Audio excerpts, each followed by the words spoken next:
తెలంగాణ ముఖ్యమంత్రి రేవంత్ రెడ్డి తాజాగా ఆసక్తికర వ్యాఖ్యలు చేశారు. తాను ఇప్పటి వరకు రోజుకు 12 గంటలు కష్టపడుతున్నానని తెలిపారు.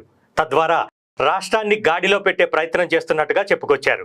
అయితే ఏపీలో చంద్రబాబు కూటమి ప్రభుత్వం వచ్చిన నుంచి అక్కడ చంద్రబాబు రోజుకు 18 గంటల పాటు కష్టపడుతున్నారని, దీంతో ఏపీ అభివృద్ధిలో దూసుకుపోవడం ఖాయమని చెప్పారు. ఈ నేపథ్యంలో ఏపీతో తెలంగాణ కూడా పోటీ పడాల్సిన అవసరం ఉందన్నారు.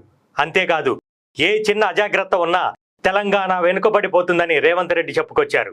ఈ నేపథ్యంలో తాను కూడా రోజుకు 18 గంటలు పనిచేసేందుకు మానసికంగా సిద్ధమైనట్టు రేవంత్ రెడ్డి చెప్పారు. ఆ విధంగా అధికారులు, మంత్రివర్గ సహచరులు కూడా రోజుకు 18 గంటలు కష్టపడేలా సిద్ధం కావాలని ఆయన సూచించారు. ఏపీతో పోటీ పడాల్సిన అవసరం ఇప్పుడు వచ్చిందని రేవంత్ రెడ్డి చెప్పారు.